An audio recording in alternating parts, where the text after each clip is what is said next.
Welcome to The Real Build. I'm your host, Bill Ryman, your broker builder. And today I have a special guest coming all the way from Salt Lake City, Utah. He is a real estate investor that focuses on single family flips and a self-managed rental portfolio. He also services the retail side of the business with a real estate sales team and mortgage operation, which is really impressive. I'm definitely diving into that. He is the owner of the Burnz team along with his wife, Kaya Burnz, and he has personally flipped over 150 properties and continues to grow his investment portfolio daily. He is also a fellow member of the Arte Syndicate. Michael Burnz, thank you so much for coming on The Real Build. How you doing today, man? What's going on, Bill? Thanks for having me. I'm excited to be here. Yeah, man, it's awesome we were able to connect. I'm happy to have you on. You're doing some impressive stuff. I'm looking forward to having a discussion on it. So yeah, thanks for your time today. I appreciate that. Oh, absolutely. I love talking shop, man. So looking forward to it. We're gonna talk some shop today. What I like to always get started with is your background, though. So let's talk about who is Michael Burnz. So I guess I'll start just kind of quick overview story. Grew up in a small town in Southern California, one junior high, one high school, had to drive like 20 minutes to get to school type of thing. But probably my biggest gift out the gate was my parents had a small business in a small town for like 25 years. So we had a retail nursery and garden center. Okay. And so grew up like that and really just kind of lucky to be around that type of environment and kind of sparked my entrepreneur spirit. So grew up there. And then I moved right after high school, I moved to the Portland, Oregon area, and I got into the wholesale side of the nursery business. So instead of retail, basically I was like doing inside sales for a real large nursery there.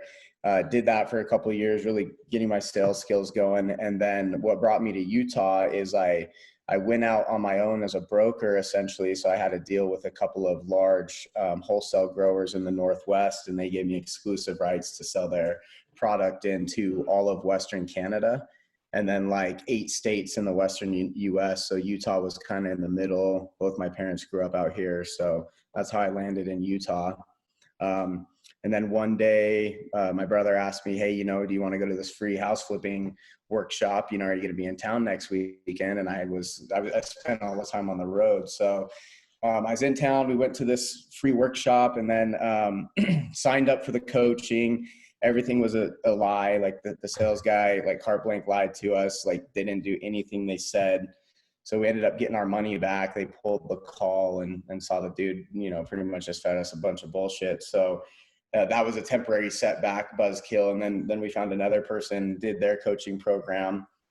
Took us a year and 94 offers. And then we finally landed our first flip, made $24,000 on that deal. Everything went wrong that could go wrong. And we got lucky. The market was going up. And fast forward to where we're at now.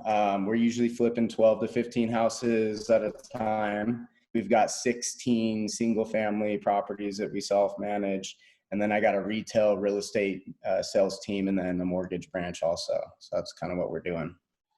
Yeah, I mean, that's why I wanted to have you on too. And me and you kind of brushed on this before we started recording here. I mean, you're wearing many hats, which is awesome too. And starting out where you did in the flipping space without knowing what to do too was also impressive, because I mean you dove right into it. That was the main thing. A lot of people are afraid to go ahead and do it.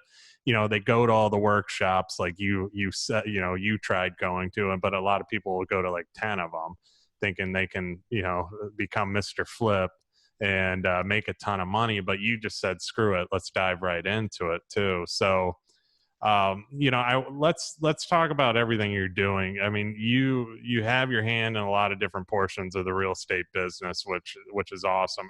How did you choose to get involved in, being in real estate, or being a realtor, or being a mortgage rep, or also investing too? Yeah. So when I was, I'll kind of take you back. So when I was a sophomore or a junior in high school, my dad sold our business, the nursery, and we were in a small town, like everyone knew our family. You know, we're talking 25,000 people town. So what happened is my dad sold his business, and he had like a general contractor, landscape contractor that he had known for the whole, like my whole life. So when he took the money from the business that he sold, and he went and bought like 12 just lots. And then he partnered with this guy, Roger, who was, you know, the general contractor, and they built a bunch of spec homes. And this is between like 2005 to 2008. So they literally sold the last one as we were doing this. They got lucky and didn't take a huge hit on that. Watching that and the money involved, and just kind of like watching this house get built from the ground up. But really the money was the thing too that I caught my attention also. So that's when I first had my interest sparked in real estate. But when, you know, you're 16, 17 years old, it's like not real, right? Like, oh, I'm going to go do real estate. So that's what sparked my interest. And then I remember picking up a book at Barnes and Noble when I was doing that sales job. I was probably 19, you know, and it was like the everything you need to know to be a real estate agent. And I was reading that and super excited about it. But again, it's like, I'm 19, I just moved to Oregon, I don't know anyone. It wasn't real for me to like get into real estate. So that's when everything got sparked. And then my brother just happened to ask me if I wanted to go to that free workshop. So we jumped on it, and that's kind of where my interest of real estate started. And then getting into like where we're at now. So we started just in the flipping one, just wanting to do a deal, right? Flip, wholesale, whatever it was. And then it naturally progressed, got my real estate license so we could pull comps. You know, back then you could buy stuff off the MLS. We'd have access to the Supra, list our own stuff, make commissions, all of that. And then it just kind of slowly evolved. Mm-hmm. And then what about the mortgage side of it too? What made you? So the mortgage side, I've been flipping houses for probably, I don't know, 3 or 4 years, and then doing my real estate agent stuff. And we had a buddy that was doing VA loans on a nationwide scale. And he pretty much just presented my brother and I an opportunity like, hey, rates are real good. I got more business than we can handle. They were spending like $500,000 a month in direct mail marketing, specifically for VA loans. So it was it was shiny paper is what it was. It was like, hey, you know, we could go make a couple $100,000 doing this. You just got to get good on the phone, and already had the sales skills. So mortgages initially started just with trying to make rates were, and so that's when we did that, probably did that for a couple of years. And then rates came up, and just, I had kind of topped out. You can only, you know, do 10 hours on the phone every day prospecting so much. So then kind of transitioned into doing more purchase loans and servicing, you know, our clients on the purchase side. So it's been an evolution of opportunity. I think just being that entrepreneur spirit, you know, looking a little bit shiny paper, but just looking at opportunities and saying, hey, you know, why not? You know, that sounds good. And then it worked out, and just everything's in the same verticals with real estate and finance. It kind of ties together really well. And then I've just don't want to, you know, if you're making money at something, I have a hard time giving it up. Right. So I'm just kind of taking everything I can. So that's how everything's progressed to where we're at today. Yeah, I mean, it's smart. And that's the thing too. I mean, like with me with building, I got the real estate license, or I have a broker's license now, but I got it because it's like, why shouldn't I list our stuff? You know, and why should I give that amount of money, that 3% or 2.5%, whatever it is, to an agent, when I can just, you know, we can hold it as a company and save that money, or save the whole amount if we just sell it outright ourselves, you know? So it's smart what you did. On the mortgage end of things, like, that'd be nice if I had that, because then I could be dealing out mortgages too, and I'd be a one-stop shop like yourself. So that's what's impressive about that and what you're doing. Yeah, and you have the money piece off. Obviously, you know, there's a financial gain there too, but especially in the retail side, and you know this doing deals, there's just a lot of people in the business that I feel you have large gaps in people who are full-time, people who are part-time, you know, and how everyone expects business should be done in a certain level of service. So on the mortgage side for our retail business, we were just kind of getting sick of lenders dropping the ball, because we were only doing refinances. Wow. So I was getting sick of lenders dropping the ball and not really being in control of that. So it's like, hey, you know, we're going to start doing the loans for our clients, because now we have control of the full situation. So it started with giving a better service. And then it became a better experience for the clients too. And then obviously the financial gain for us as well. You know, we're going to help them buy a house, and we're going to help them refinance, and they're going to sell and buy again. So it's just all around has been a better setup. But our client appreciate the service, and like you said, that one-stop shop experience.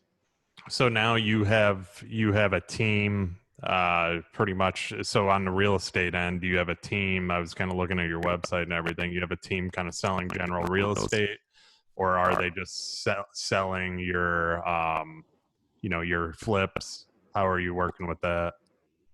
Yeah, so the way, so we're, as you mentioned, we're doing everything. So on the retail real estate side, just helping people buy and sell. We have myself, my wife, Kia, my mom, Janice. She just got licensed last year. And then we have a full-time admin. And that's just our retail real estate business. So we're working leads, working our SOI, and then we list all of our flips as well. And then on the mortgage side, I have, so I'm dually licensed with real estate and mortgage. So I'll kind of bring the business in, and then my brother is on the back end. He's getting all the loans pushed through and doing the actual loan officer work. And then we have a full-time admin there as well. And then on our flipping business, that's pretty much just me, finding deals, dealing with investors, all of that stuff. And then we have 6 crews that work with us. 4 of them are pretty much exclusive. No one's on payroll. We just pay 1099. We get a bid for each job. And then we self-manage our 16 rental units. So everything with that is in-house. So that's kind of our 4 different verticals. And then recently we started doing some hard money loans too. So we'll see where that goes. Nice. So yeah, it's 100% family business pretty much too. Yeah. Yeah, you can't beat that. I mean, that's the way we are too, where you can't beat a family business, man. That's what way we are. I mean, you have your little disagreements here and there, but I work currently with our construction business. Obviously, my dad started the company, and me and my brother are the ones running it. My sister's with us now too. So luckily me and my brother are polar opposites, so we get along well, so that helps with that situation.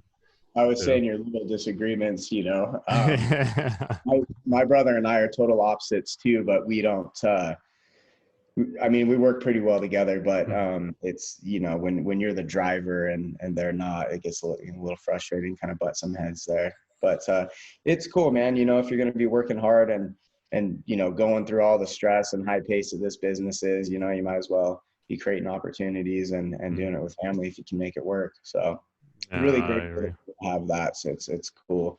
And especially bringing my mom on about a year ago and giving her a whole different opportunity. And that's been a huge win just for me personally. So really stoked about that. Yeah, that's pretty cool too. And it's like you said, family business, some people have their rough time. And like you said, I'm the same way. I'm very driven. I have a lot of ambition and where I want the business to go. Probably a little bit more than what my brother wants, but it's just, obviously my brother wants it to grow too and everything, but I'm more of that driver of I'm doing everything. I'm doing the social media stuff and the podcasting and all this kind of stuff too, to advance the company as well. And that's a whole nother discussion topic. It can be challenging at times, but it works. And it is good. It is family. You trust them too. Having my sister handling all our billing is like one of the best things ever, because you trust her. You trust her with the money and what's going in and out and handling the customers. And she's hard-headed like me too. So that's a good thing as well. So I'm sure it's the same with you. Yeah, I think, because we work with a lot of outside parties and stuff too, but the trust factors, for me, it's hard, especially when you build something from nothing and you get into the position where you have to start handing things off and trusting that they're going to get done. And, you hire people and you gotta go through a bunch of them to find some good ones too. So that for me has been a huge piece, with allowing me to try to focus on more of the higher level income generating stuff. Mm-hmm. Well, let's brush on this. So you said when you first got into in real estate investing, you kind of took the leap. You looked at, so you went out, you made offers on 90, how many homes? 90, Or 94 homes. So you did, which is impressive. So why 94? So 94, were they low? Were you just trying to get it at the best price and you just said, screw it, I'm going in at the lowest price and somebody's got to give? I mean, that's determination right there, first of all. I think it started with just, you don't know what you don't know, right? Yeah, So I'll yeah. never forget our first offer that we wrote. And part of what we did, so, we had found an agent that had just got his license. So he was kind of didn't have a whole lot going on. So that helped too, because this was before I had a license. So we had this realtor that was newer in the business too. So it was a combination of him being new. And I mean, today it's the amount of time that he spent not ever getting paid was kind of crazy. You'd have to have a new agent to be willing to do that looking back.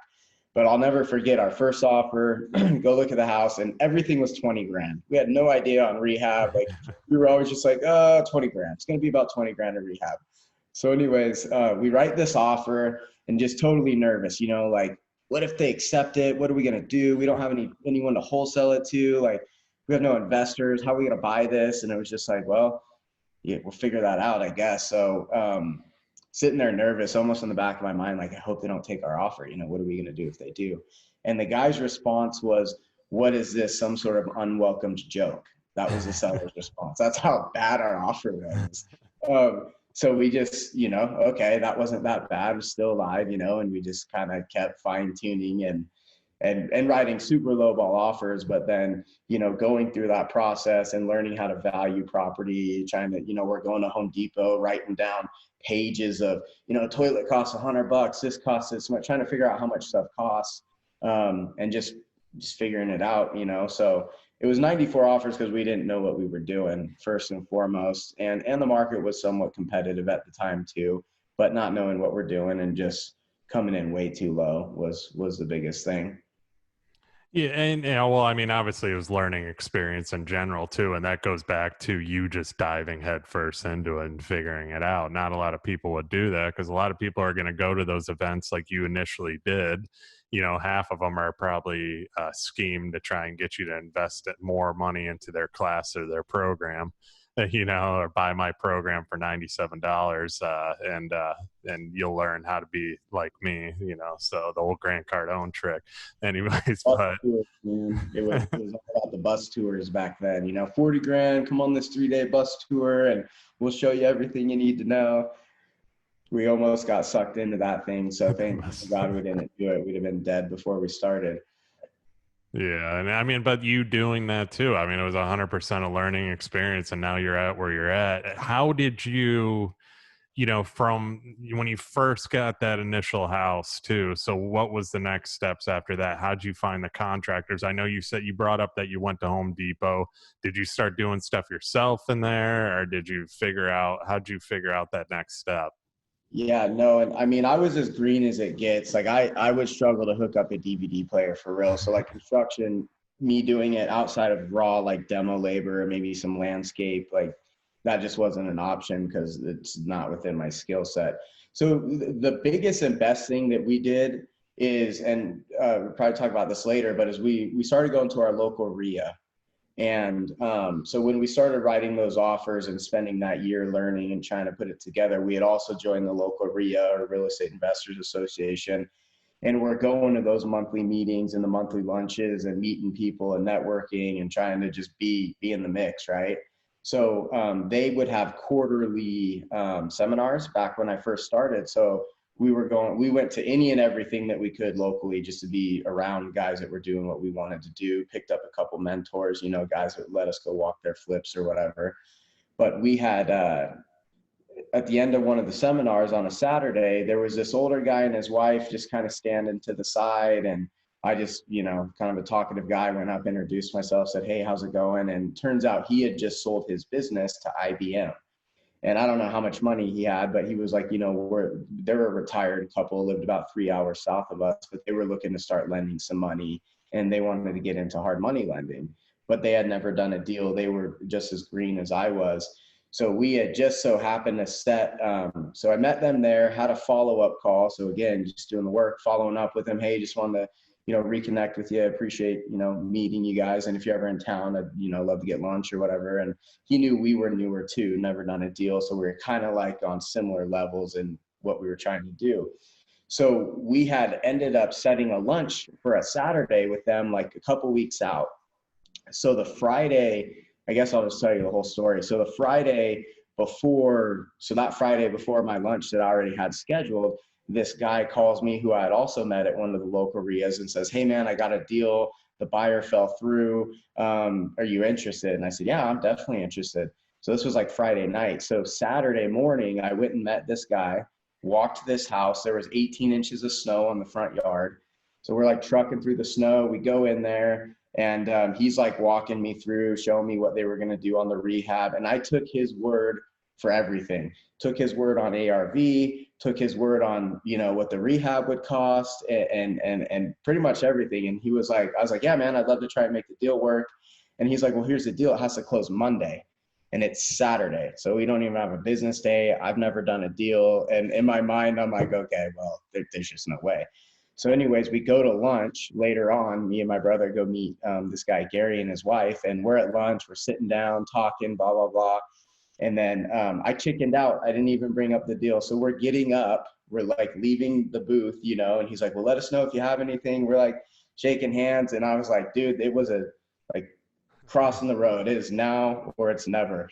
And I just spit it out. And I was like, "Well, we have a deal. We actually do have a deal." And he's like, "Oh, really?" So we sit back down and we talk about it. And I tell him all the same information that the dude told me: ARV, repairs, what we're going to do to it, all this stuff. And I'm like, "But it has to close Monday." And so he was like, "Okay, well, let us talk it over." And side note, my brother had just had his son. So when we went to the meeting, I was like, "Hey dude, bring Nijah, my nephew, who was like maybe 7 or 8 months at the time." I'm like, "It'll just make us look better, right?"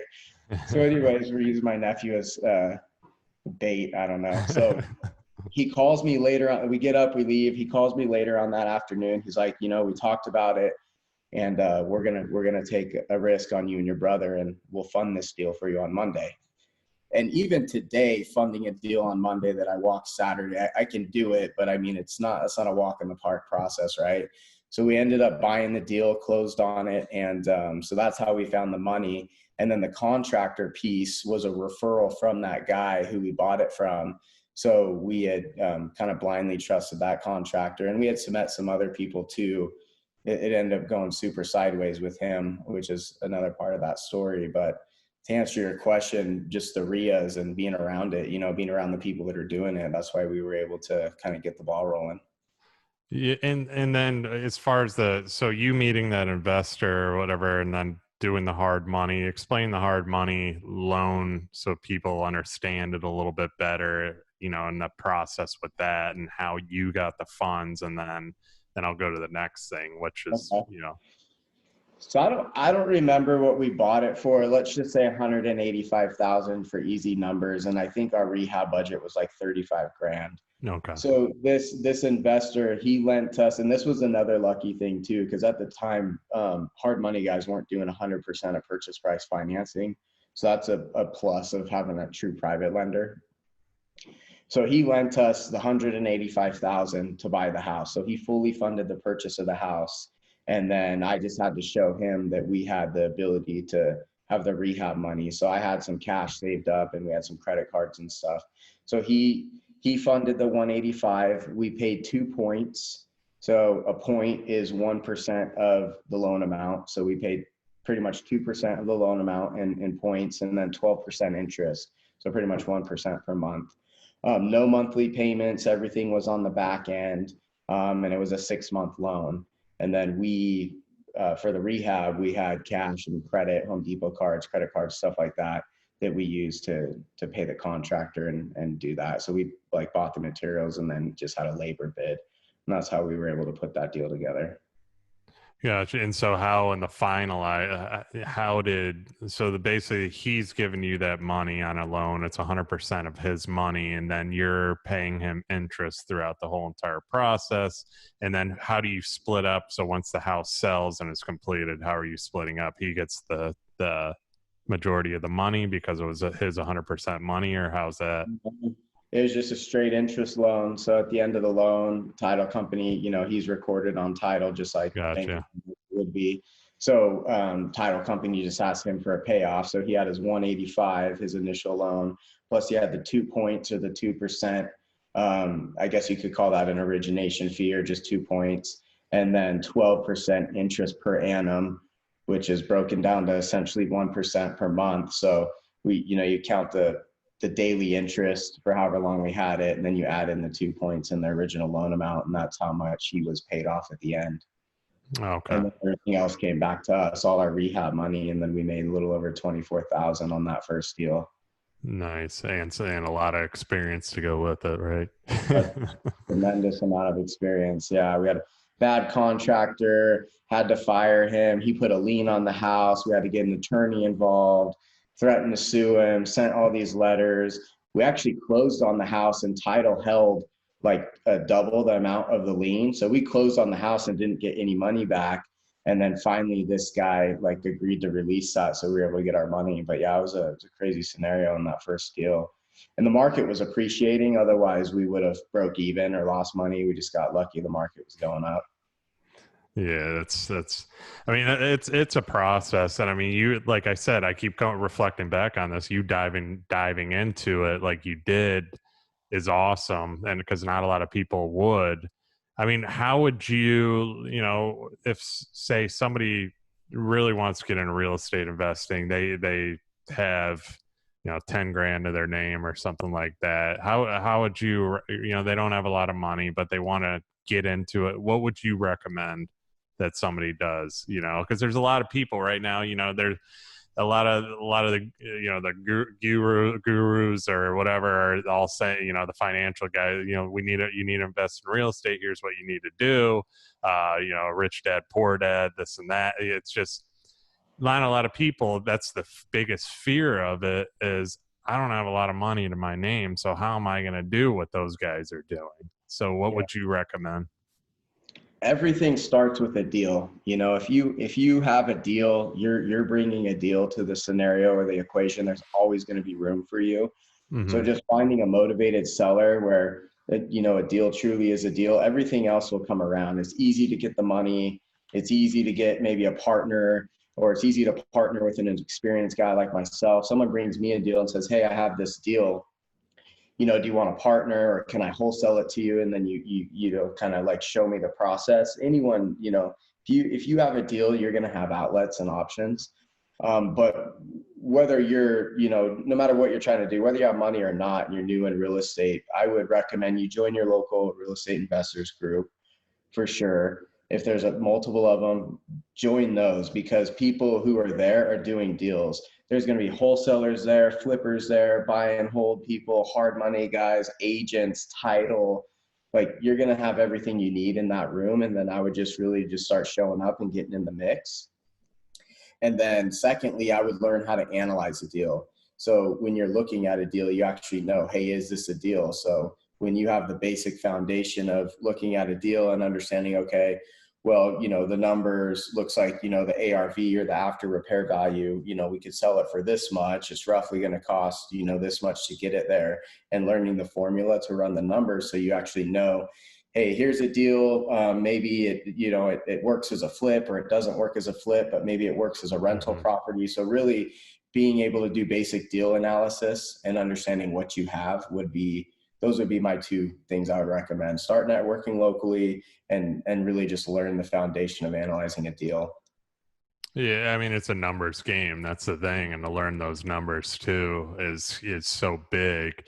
And what about even like, how are you finding properties though? How do you know, all right, this is going to be the one where I can make some money off of it? Because somebody new to the game and doing what you're doing is, probably just gonna, I don't know if they're gonna make 94 offers on houses, and know what exactly they're making. But how would you assess? Because you hear the different strategies. You hear people saying, "Oh, you need multifamily for more doors," but then what about single family? I mean, where I'm at, there's not really much multifamily. I mean, there's multifamily development going on, but as far as regular houses, single family homes, there's a lot of opportunity if you get it at the right price for vacation rental or weekly rental. So obviously it's different everywhere. How are you figuring out what properties to buy? Well, just to add to what you're saying, that kind of backs up a little bit. I think you need to identify one thing that you want to learn and then learn it before you move on to another Gotcha. one. Yeah. So if you want to learn how to flip or wholesale, those are basically the same thing in terms of like identifying a property and running the numbers. Flip and wholesale is real similar. Or if you think you want to be a buy and hold passive investor, you come up with what does my return guidelines look like? What kind of return am I shooting for? So kind of identify what it is you want to do, and then really learn that well, do a few deals, and then maybe start looking at something else just to kind of backtrack on that. Because multifamily commercial is a whole different animal. I've been doing residential real estate for almost 10 years now, and pretty successful business, a lot of deals. And if you throw me into multifamily commercial space, it's like hitting a reset button. Even though it's real estate, it's not really. It's a different gig. So I would identify what it is you want to do. But in terms of sourcing deals, that's the $1 million question, man. Like, I'll look at 40 houses to maybe buy one, or write a lot of offers to maybe get one. So I think for what I do, finding deals, we do a little bit of our own marketing. Traditionally, I've never done that. We just recently started doing that. I buy from wholesalers a lot.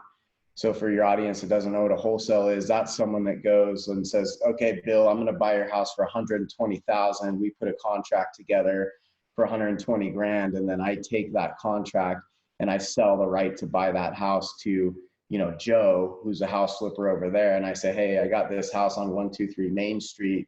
I'll sell it to you I'll sign this to you. I'll sell it to you for 130, and they make 10 grand in the middle, or however much they can.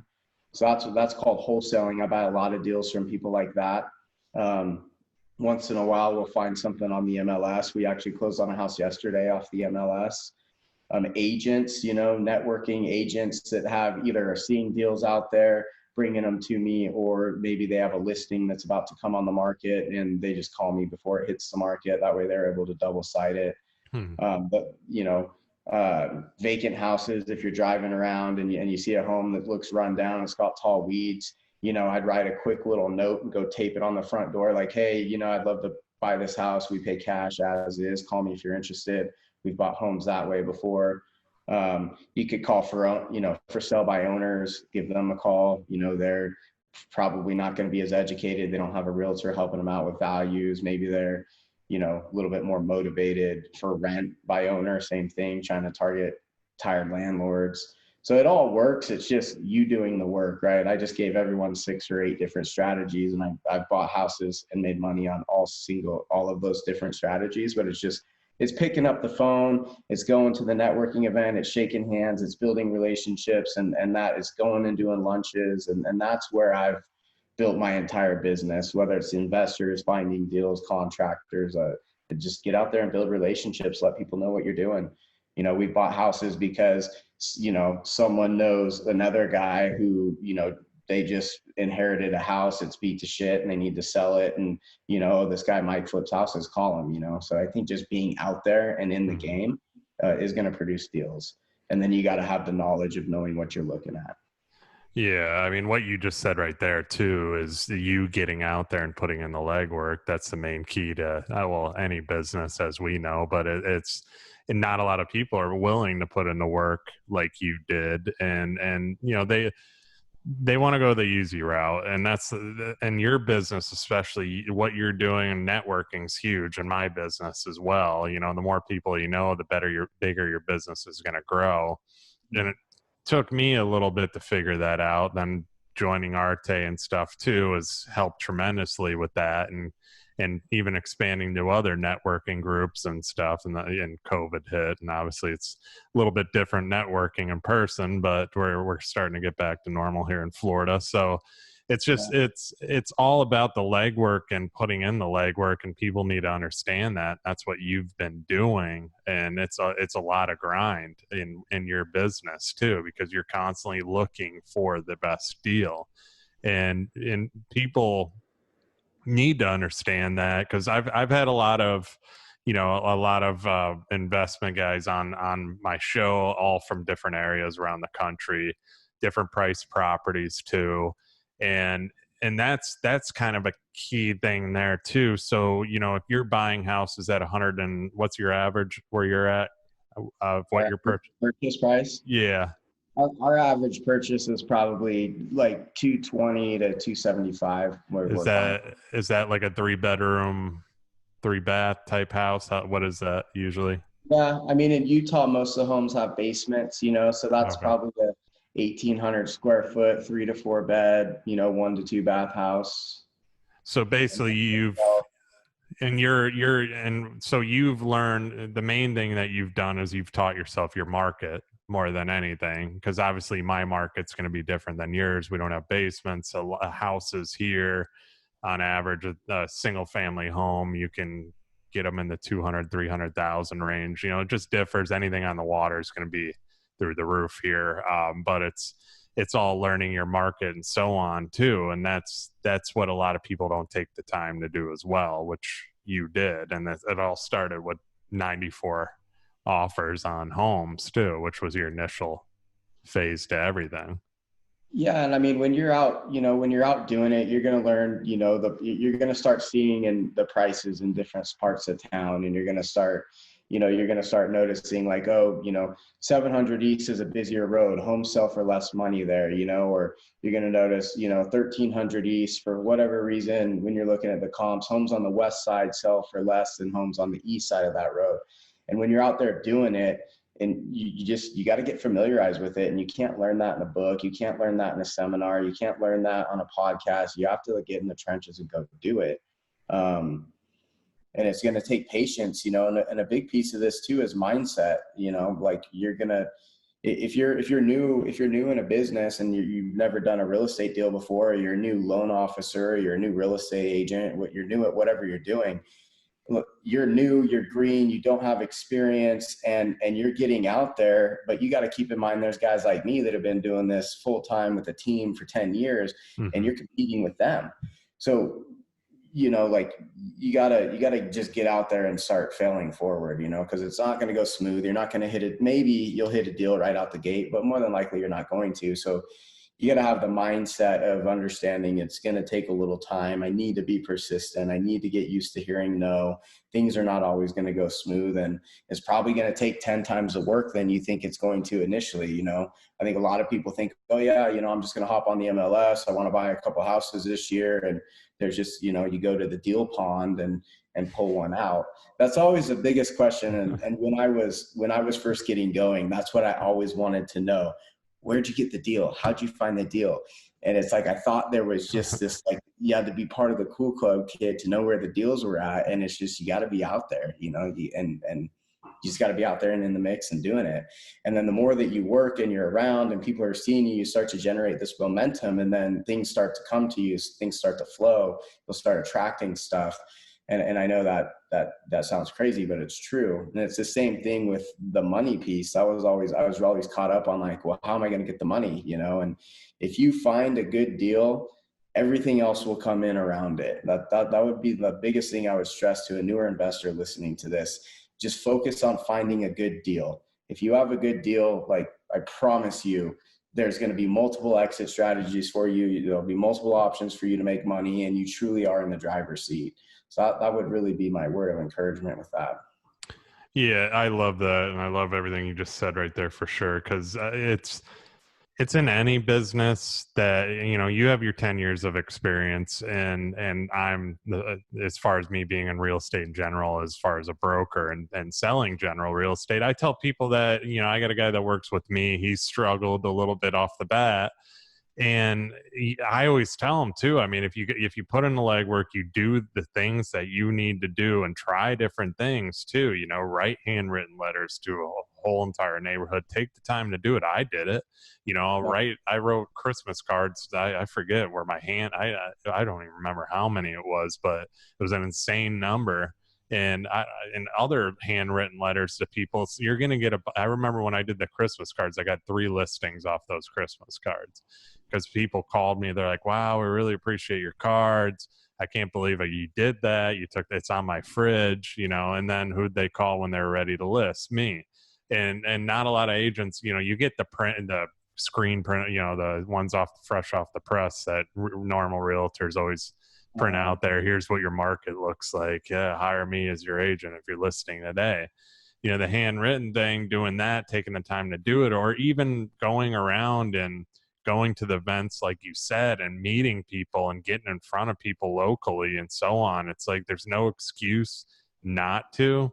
I mean, he sees this, and they see what I'm doing. I got consistent business, but I've also within the last year and a half been consistent with video and online media and so on. I had a guy call me the other day. He goes, "Hey, I watched your video online. I saw it just popped up." And I was like, I'm not even running ads, because everything's starting to become organic now from doing so much of it, to where if you put in that work, eventually over time, some stuff's gonna come out of it. I had an article that was written 3 years ago, and somebody messaged me about it, and this was a 3-year-old article. "Hey, I saw your article on what Marco's Island's going to shape to be."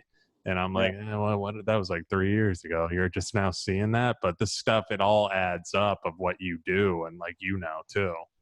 There's a book out there called The Compound Effect by Darren Hardy, and I think everyone should read that book. But The Compound Effect, and it talks about consistently doing things and how that compounds over time, And then Ed Milet, you're in the Arte thing too. He gave a podcast, I don't know when it was, but he talks about the things that you're doing today, whether they're like the things that you're doing today that are bad or negative, like you're eating cheeseburgers, you're not going to the gym anymore, you're hanging around shitty people, whatever it is. In 90 days, you're living the life that really you built 90 days ago. And that's on the bad things that kick in. And they talk about, it could take 6, 9, 12, 18 months of consistently doing the good stuff before you start seeing the payoff down the road, So it's just constantly planting those seeds and then watering them and nurturing them and keeping the weeds out, keeping your mind clean, and just staying focused and persistent and consistent more than anything. So there's a ton to be said for that. This is not an overnight. You might hit your, you might get a one-off deal here and there, but this is not going to be an overnight get in, make $100,000 on your first deal, quit your day job type of deal. That hasn't been for me anyways. So are you strictly just dealing with the flips and the rentals? Are you actually, still doing general real estate? Do you do any of that? Do you do some more? Are you doing mortgages for customers as well too, that aren't dealing with any kind of investment stuff? Are you doing all that as well? Yeah. 100%. So I'm kind of the front man of, the Burnz team and what we got going on. So I'm at all the networking events. I'm doing the social media, the videos. I'm doing podcasts like this. I'm speaking at the local RIA groups. But on our business for the retail side, we work leads, like online leads and stuff like that. So I don't deal with any of that, but I have a lot of, past clients that'll call in or referrals from other people. So I'll deal with that and have that initial call. And then depending on who it is, I'll bring one of the agents with me and kind of hand them off. Or if it's one of my longtime clients, I'll personally deal with that situation. And then on the mortgage, I'll typically, because, a lot of the times we're doing the mortgage for probably 90% of our buyers. So, if one of our agents has someone that needs to get pre-approved, I'll have that initial call with them because I just have the kind of the personal touch, the sales side down pretty well. So I'll have that initial call, kind of go over some things, get their info, and then, basically set up that transition of I'm going to put you in touch with Tyler and our team who will actually, get your mortgage going. You'll be working with both of us, but we tag team that. So, and then I do all the listing appointments. So we'll have a couple big listings coming up here in the next week or so. So I went on those listing appointments and kind of close those deals. And then outside of that, like the investing is where a lot of my time is spent. So I help on the mortgage and the real estate. I'll bring the business in, but then it's a handoff situation.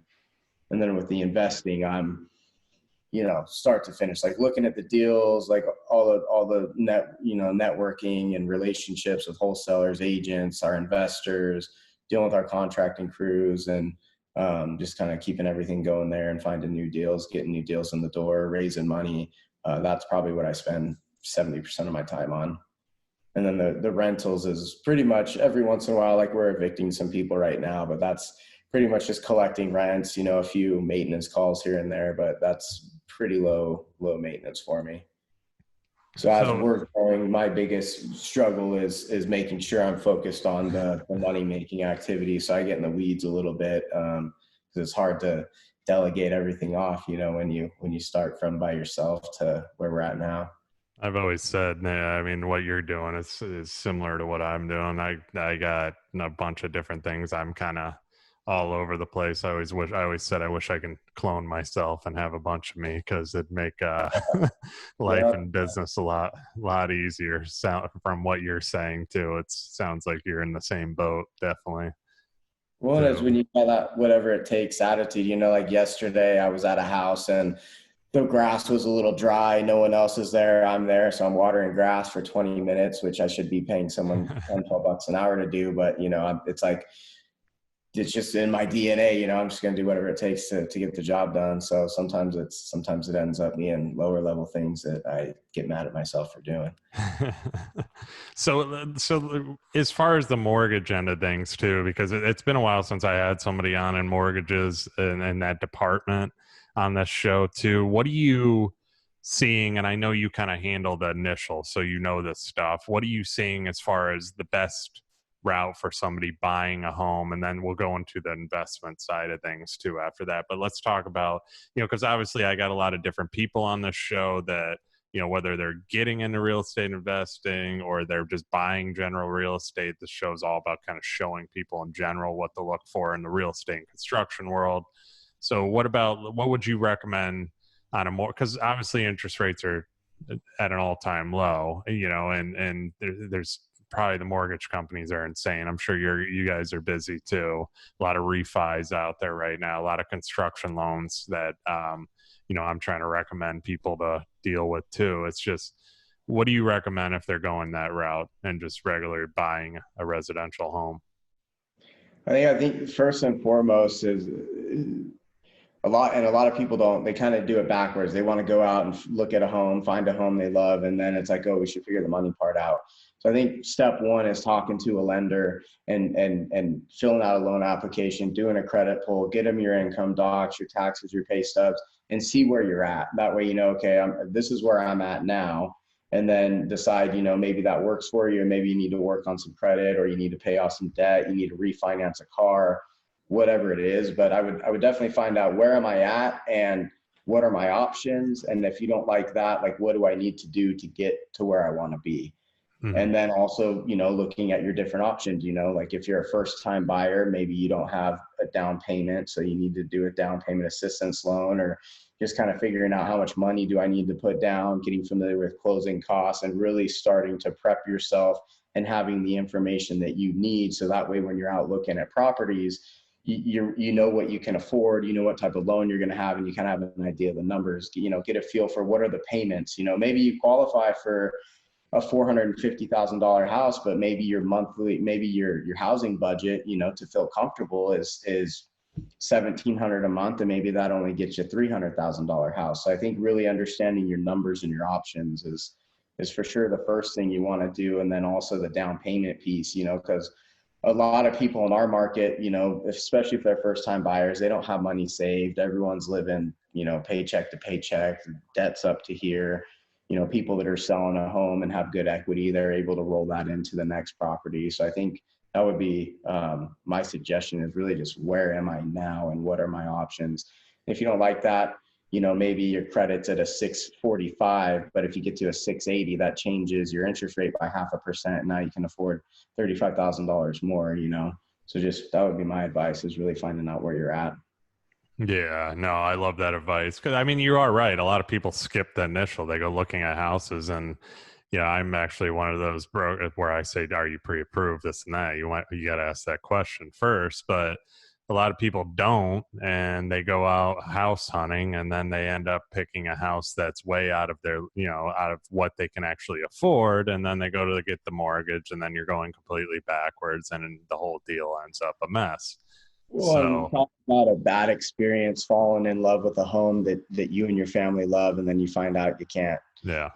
qualify for it for whatever reason it might be. Or not only that, a lot of people are using an FHA loan, and they go out and they fall in love with a townhome or a condo, and it's well within their, their means and their budget. And then they find out, oh, I have to use an FHA loan, but this townhome or condo, the HOA doesn't have an FHA certificate. So now, even though I have a loan, I can't buy that particular house because of the type of loan that I'm using.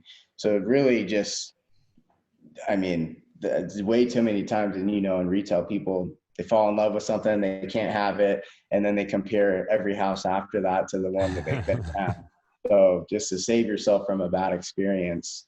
And then on the investing side too, say you're looking, you want to get into rentals, knowing your numbers. If you have, a lot of people hear about the 1% rule that's in a lot of books and out there online. That's a tough thing to achieve in today's market. But, if you're a buy and hold investor, you need to know your numbers. You need to know what return you need to have. And just a side note, I think as an investor, you need to have your basic guidelines that you stay disciplined to. So if you're out there wanting to buy, buy and hold property, for example, a single family house, you can go up to 85% loan to value. But if you're looking at a fourplex, you can only go 75% loan to value. So understanding, what it is you want to buy, and then the financing options, it changes the interest rate, the down payment, like mortgage insurance, if it's part of the deal or not. So really just go shopping when you got the money. That would be my advice. And once again, it goes back to talking to people, getting to know, going out there, getting on your feet and meeting these lenders, hearing about the options, learning about the options too. Because there are people out there that when you get involved with houses and all the different, you said the 1% rule. If you want to explain that real quick for the listener, obviously we've all kind of heard about it, not everybody, but I know what you're saying, but explain. Yeah, basically having a cash flow of 1% of the price of the house, which is, depending on your market, if you're in the Midwest, that's easy to do. If you're probably in Florida or Utah or California, it's a little bit tougher to do that. Yeah. And two, I think, working with specifically on, like, if you're not licensed and, you need an agent to help you purchase a property, and you need help on the financing too, like, there's a lot of people who are licensed, and there's, few people that are really truly good at their craft. The whole 80-20 is so true in this business. It might be more like 90-10. So I wouldn't just go with the first person you talk to or the first Facebook ad you see or whatever it is. Like, you want to work with someone that takes the time to explain everything to you, not just say, hey, this is what it is, because it is what it is. Someone that's going to take the time to walk you through the process, make you feel comfortable about it, explain your options to you, and who want to understand your goals and what it is you're trying to accomplish, and then saying, okay, well, this is what you want to do. These are your goals. This is what you want to accomplish. Now let's put together a plan to get you there. That's the type of style that I think everyone should work with. And that's the value that we give and how we build our business around. And I'm sure it's the same for you. Yeah, it's all about, that's the thing. And when I go to sell new construction too, I explain to people, we're going to help you, guide you through the process. We're going to explain things. It's all about communication. It all stems back to that all the time, and setting the expectation and so on, and letting these people know, all right, this is where you're going to be at this point. Here's how our process works, and so on. And there are, unfortunately, in your business and in mine, there are unfortunately a lot of people that will not explain. They say, this is what it is, take it or leave it, but in what you're doing too, they need everything. There's so many moving parts. And even in what I'm doing, that you need everything explained, and I try and put everything out on paper and explain it to them in person as much as possible. But especially with what you're doing, and the numbers involved and the risk and everything too, which everybody's afraid of the risk, and to take that risk. And it's so important to do the legwork and do your research as much as possible. Like you said, on your first deal, you were going to Home Depot and writing down prices of toilets and all this stuff, probably comparing them online, seeing what you can get for less, save $10 here and there. It adds up, and putting in the legwork, like you said. And that's the biggest key thing to this whole puzzle too. And that's why I like having you on, because I've had a lot of guys that flip homes and are doing it, but that's why I wanted you on, and because you're getting deeper into this whole thing, you're explaining the actual process for people that are thinking about getting started in it too. Yeah. Well, that's cool too, because with my experience with, you know, the real estate, the loans, and then Yeah. also the investing side, I can talk to a client or anyone about any facet of it so fluidly, you know, that it really Mm-hmm. brings them confidence and calmness. Plus we have contacts for everything. And just like you said, you know, the one-stop shop, I mean, that's really, all of that was designed with keep providing this service that just doesn't really exist. You know how it is if you're doing a deal and you're the agent on it, and then you're dealing with this mortgage company over there and they don't answer their phone anytime after 4 o'clock or Saturday or Sunday, and you got to deal with their assistant, and then you got this different title company over there. Communication gets lost real easy, and people, they're making the biggest investment of their life. More than likely they don't know much about real estate. They're moving, they're stressed out, they've got all Mm-hmm. of the different stuff going on outside of just a deal transaction. So really just trying to, our goal is to say, hey, we're going to do all the heavy lifting. You guys just stay focused on being excited about your new home. You know, we're going to do everything else, and over communicating and just really trying to provide that service of it being, you know, just a good experience. And then you build the referrals, and then, you know, now these people know that you do loans, you do real estate, you flip houses. I mean, I got clients now that are doing private money loans for us. One of them wants to come work for us, you know, and it just kind of slowly spreads when you start with just wanting to provide a good service. And I think in our business, that's not there the way that it should be. Just, you know, I don't think people get, it's a big deal. You know, people are buying a home. Like, it's the largest investment they'll ever make in their life. You know, it's stressful to the average person. So I think trying to just make that a good experience.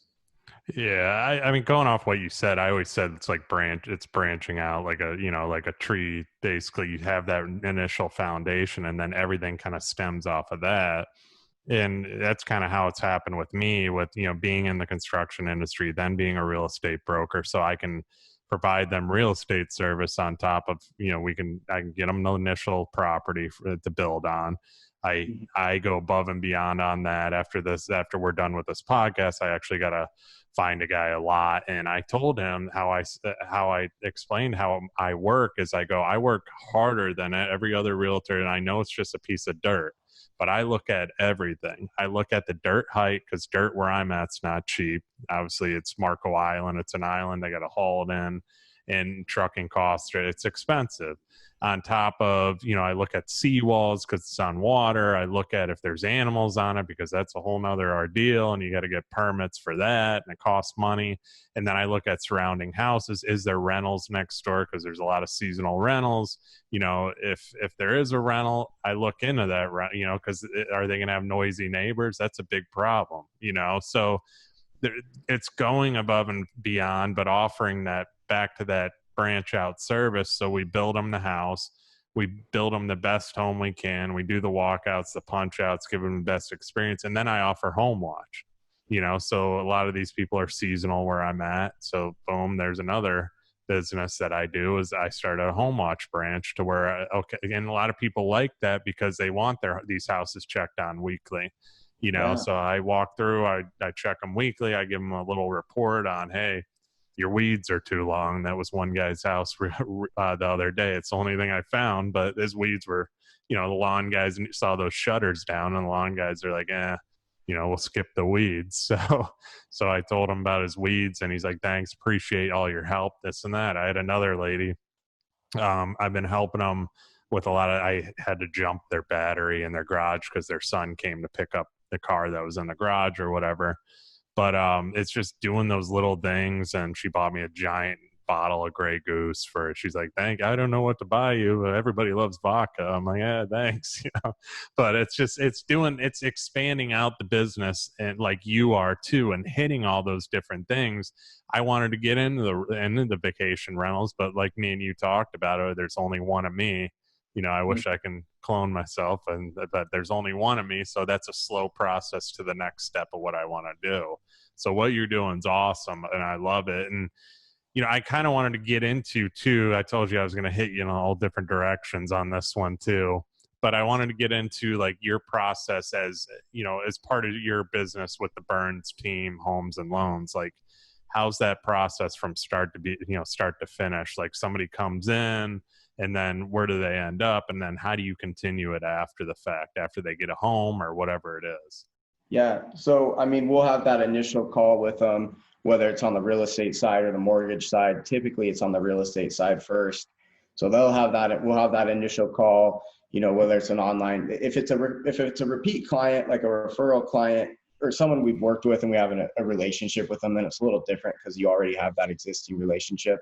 But if it's a referral from someone, or if it's, like an online lead or something, they're going to have that initial call and we are just service. Like we're trying to sell, but we're, just what information do you need? We're here to provide value, give them the information, and just really create a phone call where people feel like we want to build trust, right? Bring their guards down, trust us, just be helpful, right? I want to be the guy that I want to talk to if I'm on the other end of the line. So that'll come in. Typically it'll be on the real estate side. So they'll have that conversation, see what they're looking for, what their timeframes are, just gather all of that info and just let them know we're here. Then we'll get them set up on the website to look at homes. We'll set up hot sheets so they see all the new listings that are what fit their criteria. And then they'll bounce over to setting an appointment to talk about the financing. Sometimes Kia will walk into my office and literally just hand me the cell phone and I'm talking to them, or, we make that transition. Now let's talk about the financing. Same thing. We'll have that initial call. Like, hey, tell me about what your goals are. Kia says you're looking to buy a house in Sandy in the next few months. You guys are renting now. You just, we're just really trying to build relationships and provide value. So then we'll have the call, go to the discovery call, how's your basic questions? How's your credit? What do you do for work? Do you have a down payment? Blah, blah, blah.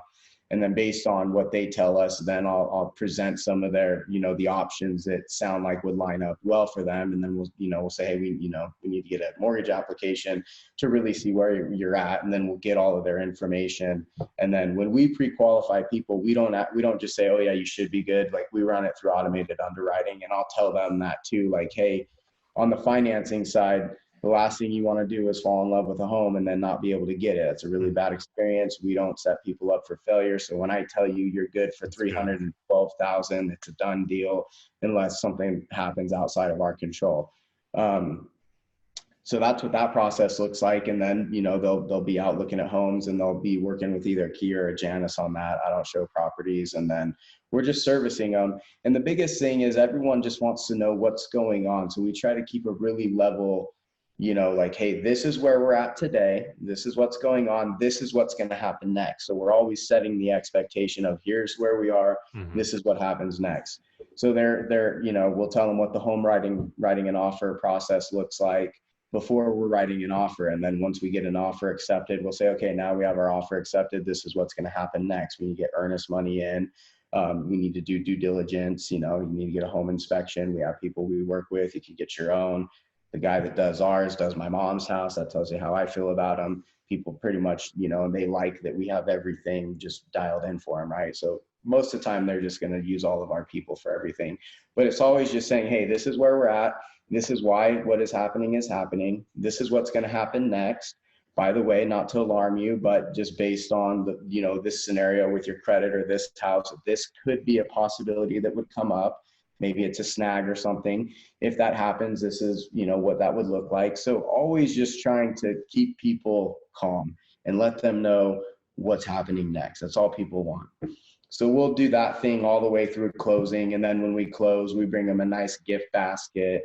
And then we'll send them a thank you card a week after they move in. At closing, we're handing them a thing like, hey, here's your power company, gas company, water, sewer, and trash. Here's your HOA. You want to call them and, set up your stuff. So if the sellers turn off the thing, you're not going to go a day without power. You don't have disconnect fees. We'll double check their homeowner's insurance quote. We'll get a quote from their current people and then some of our people. So we're just here providing a service and just like letting people focus on the excitement of their new home.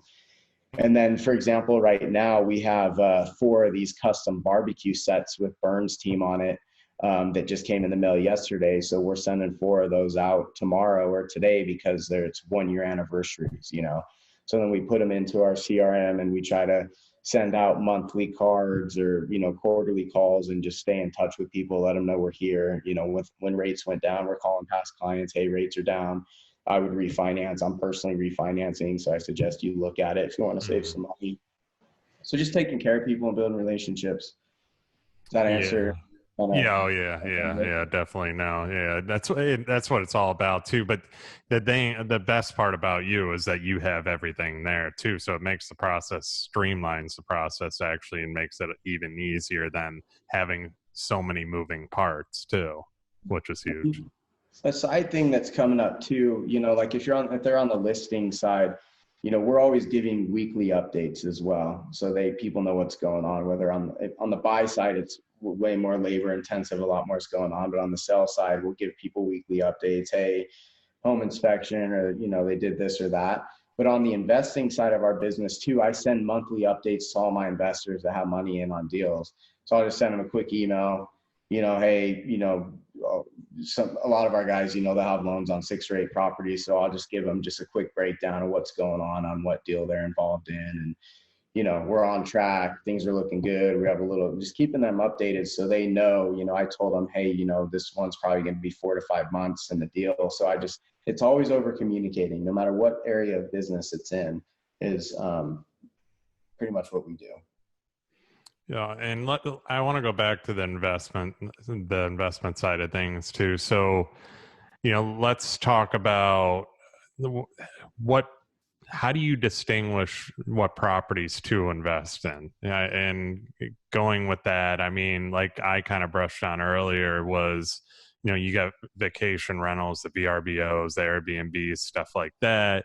You got the fix and flips. You got just all different kind of alternatives to invest in. How do you know what to invest in? What's going to, obviously this is going to be a lot of research and background doing it, but what's going to make you the most money? How do you figure out if you're going to do an Airbnb or a fix and flip? Or how do you distinguish that fix and flip can't turn into an Airbnb? I'd rather just sell it, make the profit, and run. Yeah. Well, I think going back to what we talked about earlier, you need to have your lane that you not perfect, but that you're very comfortable with, and then start looking at other things. Once you have one thing down, then start working on, another one. In our investing business, I mean, flipping is our primarily what we do, so every deal that comes across, I'm looking at it as, does it work as a flip? And either the numbers are there or they're not. If they're there, we're going to buy it. If the numbers are really good, if the numbers are there, we're buying it regardless. Maybe if we have a bunch of deals going on, like a few months ago, we had like 14 or 15 deals going, and I bought a few deals. We closed on them, and then I sent them out to a few other investors I know and just said, hey man, I'm, got a lot of inventory. I'm thinking about selling these, here's my price. Let me know. So we don't do a whole lot of wholesaling, but one-off deals, we'll do that. If the deal doesn't work as a flip, then I'll look at it as, can we make it work as a rental? And then again, you got to know what are your guidelines for a rental. So, you either the numbers work or they don't, for the rental situation. For us on a rental, I want to be able to do a BRRRR on it. So a BRRRR is buy, rehab, rent, and then refinance. And the goal on that is to pretty much have little to no money in the deal. So you buy it at 150, you put 20 grand into it, you get it rented, and you refinance, it appraises at 220. And then you're able to get your money out of the deal, or almost most of your money. So instead of a traditional rental, you're not having 25% down payment. You have much less money into the deal, and it's cash flowing. That's a good way to build your portfolio. So I'm looking at, if it's a rental, I'm looking at, does it work for a BRRRR? And then the third thing I'll look at is can I get terms on it? Terms being, is a seller willing to do seller finance? Can we get some creative financing on it? Because in real estate, it's either price or terms, right? So if the price isn't going to work, well, can I get some favorable terms? Maybe the seller is willing to do, we bought a house a few months ago where it's not going to cash flow anything. We'll actually lose $50 a month. But I was able to buy a house from a lady that was fully rehabbed in 2018, like gutted it, new plumbing, electrical, roof, furnace, like the whole thing's redone. And her son died that she bought it with. She just wanted out. So she was willing to do seller financing. So I gave her 10 grand down, and then we took over the loan. So I'm going to lose $50 a month, but I have a house that I control now for $10,000 down. It's a 3.25% rate. It's been fully rehabbed. I'm not going to have to put anything into it. And now I'm going to get the depreciation for a tax write-off. And then I'm also just going to have a tenant paying my mortgage down every month. So that's a long-term play that makes sense because I got great terms on it. I don't have to qualify for the loan. It's not going to be on my credit. So, when a deal comes in, you just got to look at the different ways, so I'm looking flip first, and then does it work as a BRRRR? Can we get seller financing on it? And a lot of times when a deal comes in too, whoever has it, they're usually going to present it with what they think too, which will give you the ideas. But that's my way of going through a deal.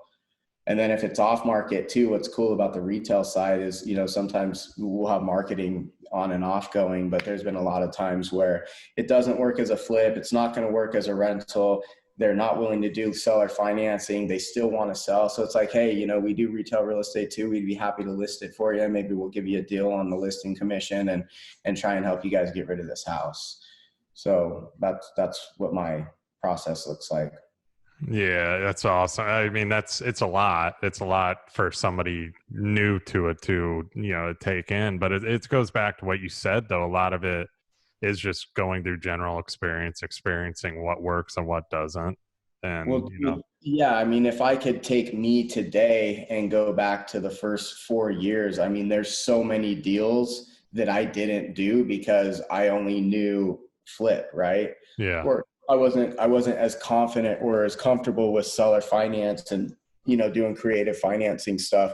So there's a lot of deals looking back like that I would have made money on instead of losing, or that we could have made a deal on, or just because you don't know what you don't know.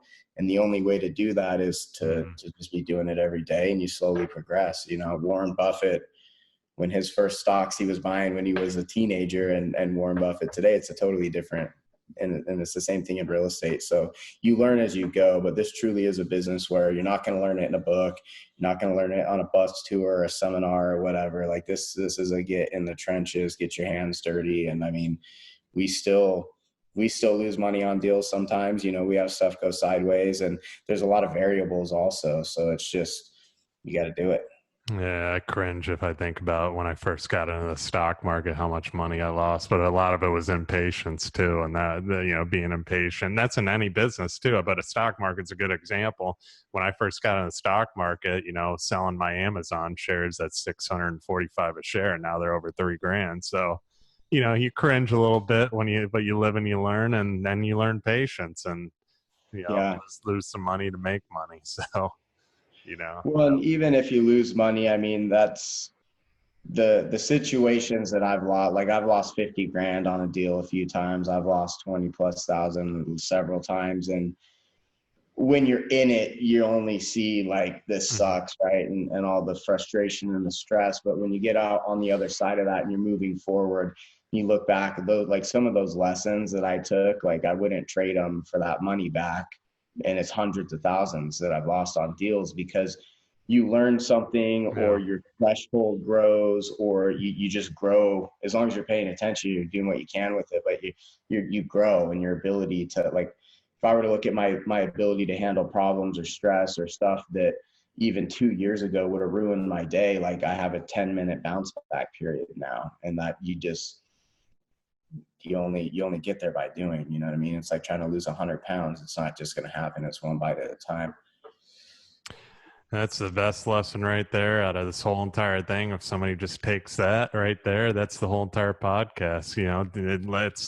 I mean, doing, you do it and you learn. It's plain and simple. It's in any business, which a lot of people do understand that, but then there's a lot of people that don't. They want to get rich quick. They want to just, read the book or, and learn from a book and then hop right into it. But there's all the variables you've been saying. I mean, just off this podcast alone, somebody can get started. You've done a tremendous job at bringing up like the initial points that people need to do. It's just going out and doing it. That's the thing. And are people willing to take the risk? Not a lot of people are, unfortunately, but the ones that are, they're going to benefit like you did. Yeah. And I mean, you don't even have to take the risk, your risk of your time, like go out there and go door knock and find a motivated seller. The only thing you're risking is your time. Maybe you got to come up with 500 or $1,000 of earnest money, and then you take that deal to someone like me or someone that you met because you've been going to the real estate investor group, and you say, hey, I got this deal. I don't even know what to do with it. Will you help me put this together? I just want $2,000, whatever it is.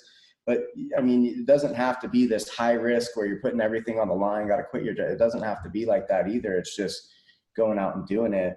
And one thing we haven't talked about much that I think is really important to bring up, I don't know how much more time we have, but self-development is everything. Like, you have the mechanics of real estate, and I truly think that's like 20% of this deal, and I think 80% of it is your mindset, so like reading books, getting mentors, listening to podcasts, joining groups like Arte Syndicate. I'm going to Tennessee on Sunday for a high level mastermind group that I'm a part of, that I pay $24,000 a year to be in.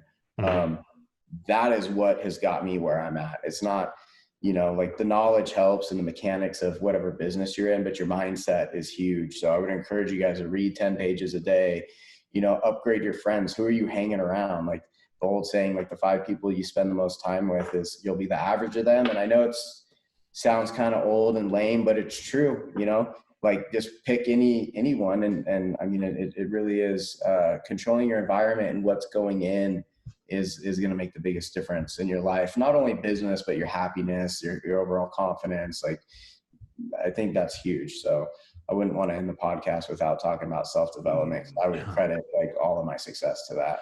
And I 100% agree with you, obviously, with that too, because this getting into the more self-development, like I have even the past 2 years or 3 years now, I really went all in.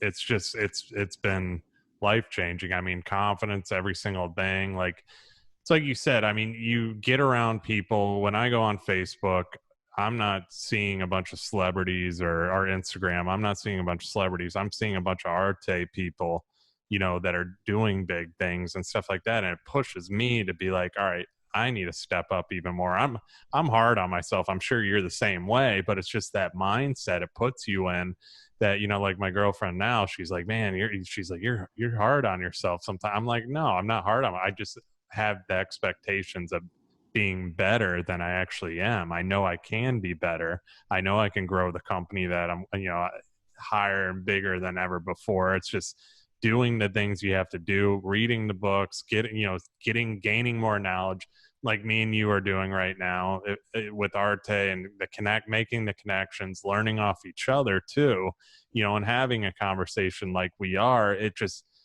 builds and builds and builds. And unless you do it, you don't experience it. And when you do experience it, it is something special that, you're like, all right, everybody's got to do this. Unfortunately, not everybody will, and that's why they say the 1%'s the 1% or whatever it is, or 3% or whatever. But you got to go out and network and meet people and high level thinkers like yourself. It's huge, man. Well, it's just part of the lifestyle. You know what I mean? Like if you're someone that physical fitness is important, part of your lifestyle is you consciously eat. How hardcore are you on your diet? I don't know, or you go to the gym. You don't go to the gym like once and then monthly. Some people do that, but like the people that are fit or whatever, that's part of their lifestyle. And it's the same thing with self-development. It's a daily thing, or multiple days a week you're reading or you're doing whatever, but it's just becomes part of your lifestyle. But when you're doing that and you're constantly feeding positive into your mind, it starts to change your thinking. And then when your thinking's different, you start to see things different. And then you throw in people, that you're spending time around, and they encourage you and they motivate you. And then you're like, it makes things more possible. And like for me, it's taken these goals that seem so far out there and it's brought them right here. Cause it's like, oh, Bill's just a normal dude. He's just like me, and he's doing what he's doing, and it makes it more real. Like, hey, I can have that too.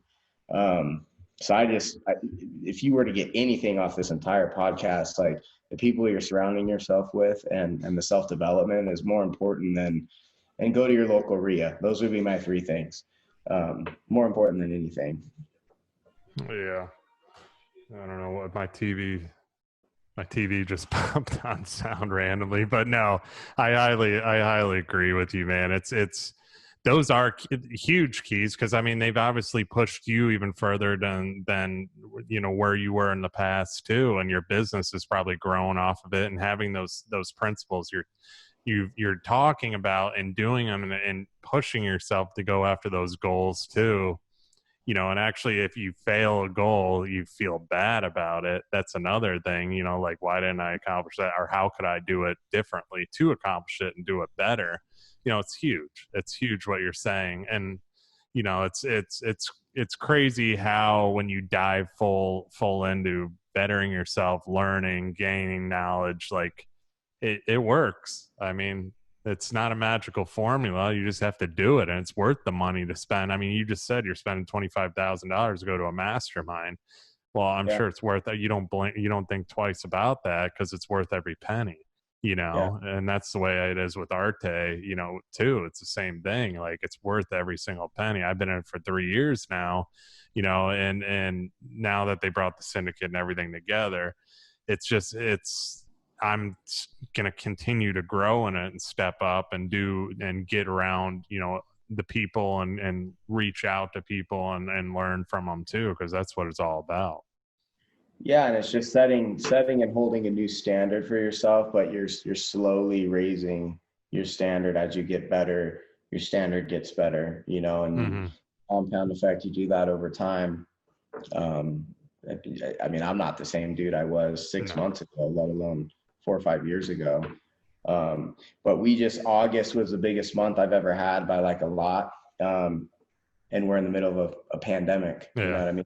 And I would credit all of that to my mindset, and then also my contacts, the people that I, am friends with, and the people I've met in these different groups, and having those phone calls, and just everyone holding each other to, instead of getting down, like you call someone and, they're further down the road than you are on a similar level, and it just helps you hold where you need to be instead of getting in the weeds. But I mean, to have our biggest month we've ever had, and coming on the tail end of a pandemic, I mean, it's 100% due to mindset, not freaking out, not getting scared, operating from fear, and all of that. I would say that's because of the self-development, the mindset, and the network of people that I have to reach out to, and just kind of maintain that level of excellence. Yeah, that's awesome, man. That's been awesome. That's where I kind of want to go into too. I've been asking this question to everybody. I think I'm going to take, whenever I get to episode 100, I think I'm going to take everybody's answer, and that's going to be episode 100 on this question, because I get so many different answers on this, and they're all unbelievable. So what about you? Let's go into you personally a little bit. Like, what lessons, and you obviously were talking about some, self-development and everything. Let's go deeper with you. So what lessons have you learned throughout kind of your journey of business and investing and operating multiple businesses like you are, that we should kind of apply to our own businesses or our own lives that will help us grow? Big question. I mean, I'd say I'd tack on where I was just starting with, that your mindset is everything, and your environment that you create around yourself, and just trying to keep that as positive, or not even positive. Like, sometimes you can't be positive. I read a book called It Takes What It Takes by Trevor Moawad. And he works with a lot of high level sports stars and stuff. And, if you're a golfer and you just missed a par putt for the Masters, and now you're going into the 18th hole or whatever, you can't always be positive, but just get into neutral. So if you can't be positive, just stay into neutral. So you're not going negative. You're not saying negative things, because that carries so much energy. And when you say it out loud, it actually has something crazy like a 400% chance more of creating whatever. So I think just trying to stay positive in your mindset is huge. But when you can't do that, just get into a neutral place. Don't go negative. Sorry, repeat the question. We got a little tied up. No, you're going good. Yeah, it's what lessons have you learned throughout your journey that we should all apply to our own business or our own lives that'll help us grow? I mean, we're spot on with the mindset. Yeah, I would say that, and then really, like, I write down my goals regularly. I think you need to have you need to know where you're going. So and again, that's just part of your environment. So you really can create whatever it is you want to do. So know what your goals are, write them down regularly, and think about who's the person that I want to be, right? Like the things that I want to accomplish, what does that person need to be like? What do they need to look like? What do they need to do? And then start being that person, now. Like, be the person you want to be now. Start acting like that person today, who you want to become. But I think environment more than anything, and we just talked about it, and I hate to say the same thing, but that would be my answer, like really controlling your environment, who you're hanging around, what's coming in your mind, and then just learning to, my biggest thing I've been working on, and especially in business, there's a lot of setbacks. Like, there's high highs and there's low lows. And one thing that has probably been the biggest separator for me as we've scaled our business and gone through just all the growing pains and all the stuff is collapsing the amount of time that I'm down.